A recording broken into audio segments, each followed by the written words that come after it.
Hey guys, कैसे हैं आप लोग। आई होप कि आप लोग अच्छे होंगे। R2 डिफेंस एकेडमी में आपका स्वागत है। आज मैं इस वीडियो के माध्यम से इंडियन कोस्ट गार्ड नाविक GDDB आंतरिक फर्स्ट 2023 बैच की ऑफिशियल नोटिफिकेशन कब जारी होगा, काफ़ी कैंडिडेट जो है कि पूछ रहे हैं और ये भी पूछ रहे हैं, जितनी भी मैं इस वीडियो के माध्यम से आपको बताने वाला हूँ कि क्या क्या कमेंट बॉक्स में पूछा गया है। हो सकता है आपको भी वो डाउट हो, और साथ में आपको सभी जानकारी देने वाला हूँ फर्स्ट 2023 बैच की जो है कि नई वैकेंसी कब आने वाली है, कब एग्ज़ाम होगा, कब तक आपका जो है कि ज्वाइनिंग होगी।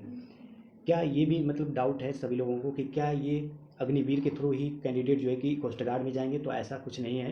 कहीं नहीं बताया गया है कि कोस्ट गार्ड की जो नाविक GDDB आंतरिक की भर्ती थी आ रही थी वो अग्निवीर के थ्रू ही जाएं, ऐसा कहीं भी नहीं लिखा गया है। वो केवल एयरफोर्स, नेवी और आर्मी, तीनों डिफेंस जितने भी सेना के होते हैं वही कैंडिडेट जो जाएंगे एयरफोर्स, नेवी, आर्मी में, उन्हें वही जो है कि अग्निवीर के थ्रू जाने वाले हैं। ठीक है। नई भर्ती कब आएगी या कैंसिल होगी, काफ़ी लोग जो है कि पूछ रहे हैं कि क्या नई भर्ती अब तक तो आ जानी चाहिए। तो सही बात है कि जुलाई में आपकी जो है कि वैकेंसी आ जाने वाली थी, लेकिन अभी तक नहीं आया। लेकिन देखिए, जुलाई में नहीं आया तो ऐसा इसका मतलब ये नहीं हुआ कि आपकी जो है कि भर्ती नहीं आएगी। अगस्त तक जाते जाते लास्ट वीक, अगस्त के लास्ट वीक तक आपकी जो है कि भर्ती आ जाए। तो ऐसा नहीं है कि जो है कि जुलाई में नहीं आए तो आपकी भर्ती जो है कि नहीं आएगी। आपकी भर्ती आने वाली है। अब कब आएगी, ये जुलाई अगस्त का महीना होता है, इसी महीने में आपकी जो है कि रिक्रूटमेंट प्रोसेस के लिए ऑफिशियल नोटिफिकेशन जारी होता है। तो हो सकता है अगस्त के महीने में आपकी जो है कि रिक्रूटमेंट प्रोसेस के लिए ऑफिशियल नोटिफिकेशन जारी कर दिया जाए। आयु सीमा क्या रहने वाली है, क्या आयु सीमा में कुछ छूट मिलेगा या वही आयु सीमा रहेगी, अब फॉर्म कब से भरना है या कब से भरे जाएंगे, एक कमेंट बॉक्स में काफ़ी लोग जो है कि पूछ रहे हैं कमेंट, फॉर्म कब से भरे जाएंगे और एग्ज़ाम कब होगा। देखिए, मैं सारी चीज़ें एक एक डाउट को क्लियर करने वाला हूँ कि आयु सीमा क्या रहने वाली। देखिए, नेक्स्ट सेकेंड 2022 बैच का जो है कि आयु सीमा थी वो मैं आगे आपको दिखाने वाला हूँ। इसमें जो है कि आप 6 मंथ और भी इंक्लूड कर लेंगे, जोड़ लेंगे, तो आपको पता चल जाए कि हाँ क्या आपकी जो है कि आयु सीमा होने वाली है। तो नेक्स्ट जो भर्ती आपकी आने वाली है फर्स्ट 2023 बैच की, उसमें जो है कि आयु सीमा नाविक GD की मैं बात करूँ, नाविक GD की आयु सीमा क्या रहने वाली है, तो 1 अगस्त 2000, ये तो पहले का था, सेकेंड 2022 का। अब जो है कि नेक्स्ट जो है कि भर्ती फर्स्ट 2023 बैच की जो है कि भर्ती आने वाली है इनटेक, तो ये 1 फरवरी, ठीक, 1 फरवरी 2001 से लेकर, ठीक, ये आपकी आयु सीमा होनी चाहिए 1 फरवरी 2001 से लेकर 31 जनवरी 2005 के बीच आपकी जो है कि आयु सीमा होनी चाहिए। ये नाविक GD के लिए मैं बता दिया। और नाविक DB की बात करूँ, नाविक DB की आपकी आयु सीमा क्या होनी चाहिए, तो आपकी जो है कि 1 अप्रैल से जो है कि स्टार्टिंग है, 1 अप्रैल 2001 से, ठीक, 1 अप्रैल 2001 से आपकी जो है कि आयु सीमा स्टार्टिंग, और 31 मार्च 2005 के बीच आपकी जो है कि आयु सीमा होनी चाहिए इस फॉर्म को अप्लाई करने के लिए। ठीक, तो इसमें आप अंडर में आ रहे हैं, यदि इसके बीच में आ रहे हैं तो आप बिंदास अपनी तैयारी को जारी रखिए, क्योंकि इसमें कुछ छूट भी SC ST कैटेगरी के लिए मिलने वाला है, OBC के लिए भी मिलने वाला है। तो चलिए मैं आपको बता देता हूँ। OBC कैटेगरी के लिए, जो OBC कैटेगरी से बिलोंग करते हैं कैंडिडेट, उनको जो है कि 3 वर्ष का छूट मिलने वाला है। और जो है कि SC ST से जो बिलोंग करते हैं, SC ST हैं कैटेगरी में आते हैं, उनको जो है कि 5 वर्ष का जो है कि छूट मिलने वाला है। तो आप जो है कि आयु सीमा यहाँ से 5 वर्ष और भी छूट आपको मिल जाने वाला है। मैक्सिमम मिनिमम की बात करूँ तो देखिए, मैक्सिमम मिनिमम की बात करूँ तो आपकी आयु सीमा 18 से स्टार्टिंग होती है और 22 वर्ष के बीच आपकी जो है कि आयु सीमा होनी चाहिए। और जो कि 25 वर्ष जो है कि OBC के लिए जाता है, 3 वर्ष छूट मिलता है। तो और जो है कि 5 वर्ष 27 वर्ष जो है कि जाता है SC ST कैटेगरी के लिए। तो यही होती है आयु सीमा। तो आप जिस भी कैटेगरी से बिलोंग करते हैं तो आपकी आयु सीमा यही होने वाली है, आप ध्यान दीजिएगा। अब मैं चलता हूँ नोटिफिकेशन की तरफ, ताकि मैं आपको और भी कुछ नॉलेज जो है कि मैं आपको प्रोवाइड कर सकूँ। सिलेबस क्या होते हैं, एग्जाम पैटर्न कैसे होते हैं, क्या क्या आते हैं, स्टेज 2 में क्या होता है। तो चलिए डायरेक्ट मैं आपको नोटिफिकेशन ही दिखा देता हूँ।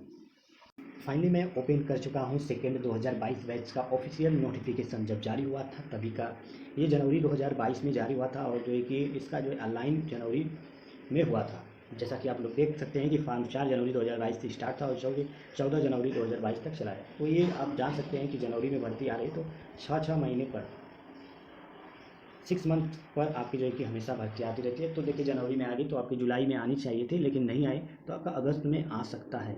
ये 90% मैं गारंटी तो नहीं देता हूँ, लेकिन आ सकता है, 90% चांस बनता है। ठीक, तो ये है नाविक जनरल ड्यूटी और नाविक डोमेस्टिक ब्रांच DB और यांत्रिक सेकेंड 2022 बैच के लिए ये नोटिफिकेशन जारी हुआ था।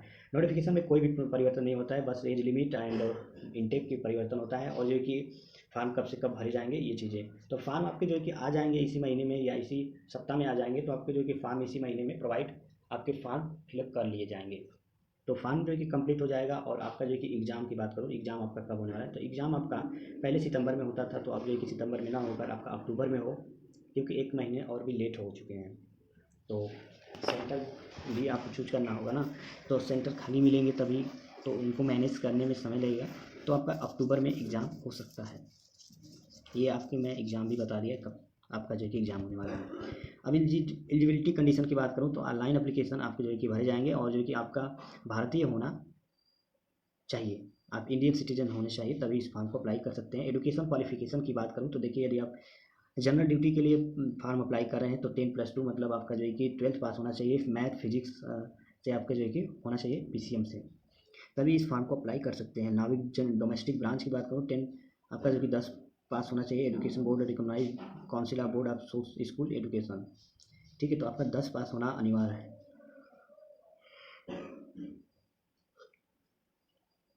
यांत्रिक की बात करूँ, तो यांत्रिक आपका 10 पास होना अनिवार्य है, और 10 पास होना अनिवार्य है। साथ में आपका जो है कि इलेक्ट्रीशियन या मैकेनिकल इलेक्ट्रॉनिक, ये आपका डिप्लोमा पर यांत्रिक का जो है कि आप भर सकते हैं, और जो है कि इसका एग्ज़ाम दे सकते हैं, और आपका सिलेक्शन होगा डिप्लोमा सर्टिफिकेट होने के बाद ही। एज लिमिट की बात करूँ, तो देखिए पहले की एज लिमिट क्या थी, नाविक जीडी का 1 अगस्त 2000 से लेकर 31 जुलाई 2004 के बीच जो है कि एज लिमिट मांगी गई थी। अब जो है कि इस बार क्या होगा, आपकी आयु सीमा 1 फरवरी, ऑलरेडी मैं बता चुका हूँ कि 1 फरवरी 2001 से लेकर 31 जनवरी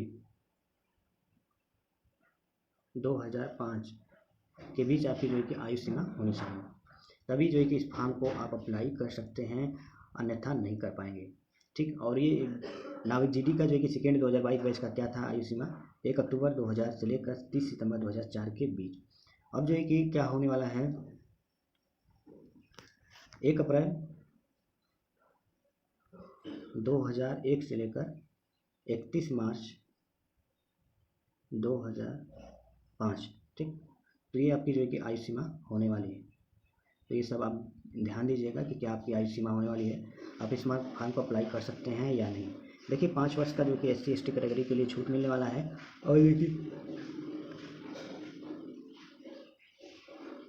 OBC कैटेगरी के लिए 3 वर्ष का जो है कि छूट मिलने वाला है, तो ये भी ध्यान दीजिएगा। और मैक्सिमम मिनिमम की बात करूँ तो 18 से स्टार्टिंग होती है, और 22 वर्ष जो है कि लास्ट होता है।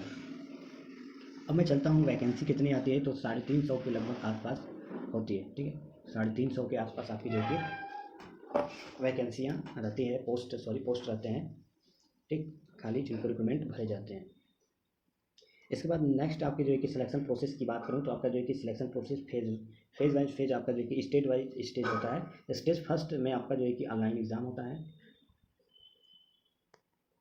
ऑनलाइन एग्ज़ाम आपका स्टेज फर्स्ट में होता है। स्टेज सेकेंड में आपका जो है कि क्या होता है, स्टेज सेकेंड में फिजिकल एंड डॉक्यूमेंट वेरिफिकेशन, और जो है कि मेडिकल भी साथ करा लिया जाता है, इनिशियल मेडिकल, ठीक, हल्का फुल्का मेडिकल चेक कर लिया जाता है। फिर आपका लास्ट जो है कि medical stage third and fourth में होता है, जहाँ पर डॉक्यूमेंट वेरिफिकेशन और जो है कि ज्वाइनिंग के समय, ठीक। तो ये आपका हो गया सिलेक्शन प्रोसेस कैसे होते हैं।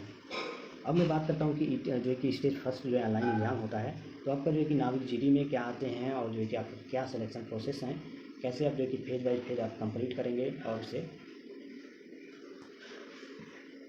आप पास करेंगे। नाविक डीबी की बात करूँ, तो ये सेक्शन फर्स्ट जो है कि सेक्शन फर्स्ट ही जो है कि कंप्लीट करना होता है, और नाविक जीडी का जो है कि section first and section second complete करना होता है। आखिरकार ये section first and section second होता क्या है, अब मैं इसको स्पष्ट भाषा में आपको बताऊंगा। जो लोग नए हैं तो पूरा फुल वीडियो देखिएगा, तभी जो है कि आपको समझ में आएगा कि क्या आखिरकार कैसे होता है ये इंडियन कोस्ट गार्ड नाविक जीडी डीबी यांत्रिक की भर्ती है। सेक्शन फर्स्ट में देखिए आपको जो है कि पासिंग मार्क्स 30 नंबर लाना होता है, OBC EWS और UR कैटेगरी के लिए 50 में आपका जो कि 30 नंबर लाना होता है, 50 50 नंबर में आपको जो कि 60 में आपका जो कि 30 नंबर क्वेश्चन आपके जो कि 60 आते हैं, 60 नंबर आपको मिलता है। मिनिमम पासिंग मार्क्स की बात करूँ तो 30 नंबर आपका आना चाहिए, तभी जो है कि आप फॉर्म को जो है कि आगे के प्रोसेस के लिए आप इनवाइट किए जाएंगे। 27 नंबर SC ST के लिए है, और जो है कि section first and section second section first and section second ये नाविक जीडी के लिए जो फॉर्म अप्लाई करेंगे उनके लिए 30 नंबर अनिवार्य है, प्लस 20 नंबर इंक्लूड जो है कि दूसरे जो कि फिजिक्स के 25 क्वेश्चन और मैथ के फिजिक्स के आपके 25 क्वेश्चन आते हैं जो कि 12th लेवल होता है, और जो कि मैथ और फिजिक्स के आपके दोनों मैथ के 25 क्वेश्चन और फिजिक्स के 25 क्वेश्चन दोनों मिलाकर आपके जो 50 क्वेश्चन आते हैं, जिसमें आपको 20 नंबर लाना अनिवार्य होता है, ये पासिंग मार्क। ये section first and section second आखिरकार होता क्या है, क्या क्या कहाँ से क्वेश्चन आते हैं, देख लीजिए section first and section second. देखिए, यदि आप सेक्शन फर्स्ट जो कि नाविक डीपी के लिए केवल अनिवार्य होता है और जो कि जीडी के लिए भरेंगे तो section first and section second दोनों अनिवार्य होता है। देखिए, जो नाविक डीबी के लिए अप्लाई करेंगे वो 10 पास भर्ती है, और जो है कि 10 का ही सिलेबस उसमें जो है कि नाविक डीबी में आने वाला है। और मैक्सिमम मार्क्स की बात करूँ तो 60 नंबर आपका जो है कि मिलेंगे, 60 क्वेश्चन आने वाले हैं, और जो कि टाइमिंग आपको 45 मिनट और 1 घंटा आपको जो कि समय मिल रहा है। क्वेश्चन कहाँ से आएंगे तो अर्थमेटिक के 20 क्वेश्चन, साइंस के 10 क्वेश्चन, इंग्लिश के 15 क्वेश्चन, और जो कि रीजनिंग के 10 क्वेश्चन आने वाले हैं, और जीके के 5 क्वेश्चन आने वाले हैं। Total question number of question की बात करूं तो आपके 60 क्वेश्चन आने वाले हैं, 60 नंबर आपको मिलने वाले हैं, और इसमें माइनस मार्किंग नहीं है। और यहीं पर बताया गया है कि 60 क्वेश्चन 60 नंबर में आपको 30 नंबर लाना अनिवार्य है, और 27 नंबर आपको जो है कि कंपलसरी है ST ST के लिए, और OBC EWS OBC के लिए 30 नंबर लाना अनिवार्य है। ये 10 पास सिलेबस होगा आपको जो कि नाविक डीबी के लिए, जो कि सेक्शन फर्स्ट कहे जाते हैं कि इनको जो कि सेक्शन फर्स्ट का ही एग्जाम देना होगा। सेक्शन सेकेंड की बात करूं तो इसमें मैक्सिमम मार्क्स आपके जो कि 50 आते हैं, 50 क्वेश्चन होते हैं, और जो कि 50 नंबर आपको जो कि मिलने वाले हैं। टाइमिंग की बात करूं तो 30 मिनट में आपको 50 क्वेश्चन करने होते हैं, तो इसमें जो कि 20 नंबर ही मतलब पासिंग मार्क्स है। यदि 30 नंबर आ रहा है तो अच्छी बात है, आपका सिलेक्शन हो जाएगा। और जो कि 17 जो है कि इसमें पासिंग मार्क्स SC ST के लिए है। किसके लिए है? SC ST के लिए। और ये जो कि क्लास 12 का ही फिजिक्स, 12 का ही फिजिक्स मैथ, क्लास 12 का ही फिजिक्स मैथ आपका जो कि आता है। ये आपको जो कि ध्यान देना है कि 12 का जो सिलेबस होता है वही। अब देखिए, नाविक जीडी के लिए जो फॉर्म अप्लाई करेंगे उनको section first and section second दोनों एग्जाम देना होगा, और एक ही दिन होगा, एक के बाद एक होगा। सेक्शन फर्स्ट समाप्त होने के बाद सेक्शन सेकेंड। काफ़ी लोग को डाउट होता है कि एक ही दिन होगा या दूसरे दिन होगा, एक दिन टीवी का होगा दूसरे दिन जीडी का, ऐसा कुछ नहीं है। यदि नाविक जीडी के लिए फॉर्म अप्लाई करेंगे तो एक ही दिन होगा, एक ही समय में होगा। एक सेक्शन फर्स्ट समाप्त होने के बाद सेक्शन सेकेंड आपका होने वाला है, और जो है कि एक के बाद आपका जो एक के बाद एक होने वाला है। इसके बाद नेक्स्ट आपकी बात करूँ तो आपका जो है कि एक सेक्शन फर्स्ट सेक्शन सेकेंड आपका जो कि ऑनलाइन एग्जाम होने के बाद 30 दिन के अंदर जो है कि आपका रिजल्ट आ जाता है। रिजल्ट आने के बाद आपका फिजिकल होता है। फिजिकल में आपका जो है कि 1600 किलोमीटर, यहाँ पर गलत लिखे हैं, सॉरी सही लिखे हैं, लेकिन यहाँ पर 1.6 किलोमीटर कर दें हैं, लेकिन हम 1600 मीटर कहना चाहिए हमें। 1600 मीटर आपको जो है कि रनिंग करना पड़ेगा, 7 मिनट में कंप्लीट करना होगा। नेवी के थ्रू है, नेवी को जैसे 7 मिनट मिलता है वैसे 20 स्क्वाट्स मतलब 20 आपको जो कि उठक बैठक करना होता है, और 10 आपको जो कि पुशअप करना होता है। देखिए, यहाँ पर बताया गया है कि all 3 test of PFT are to be carry out in continuity without any break in the 3 test will be lead to failing the PFT। ये नहीं बताया जाएगा आपको जो कि एक के बाद एक दौड़ने के बाद तुरंत उठक बैठक, तुरंत 20 उठक बैठक, उसके बाद 10 जो है कि पुशअप करना होता है लगातार। तो ये आपकी जो है कि हो जाएंगे physical fitness test. Physical fitness test ये जो है कि एक के बाद एक होने वाला है। यदि आप जो है कि इसमें कहीं भी थोड़ा भी मिस्टेक करते हैं तो आपको रिजेक्ट कर दिया जाता है। फिजिकल होने के बाद डॉक्यूमेंट वेरिफिकेशन होता है, आपके जो है कि सारी चीज़ें चेक होता है। फिर आपका इनिशियल मेडिकल होता है। इनिशियल मेडिकल होने के बाद आपको जो कि समय मिलता है कुछ दिन, आपको जो कि री मेडिकल के लिए आप चेक करा कर अच्छे तरीके से री मेडिकल भी दे सकते हैं। फाइनल मेडिकल आपका जो अन्य शिल्का में होता है, और उसी समय आपकी जो है कि ज्वाइनिंग होती है। ठीक है, तो और भी कुछ ज़्यादा कुछ है नहीं।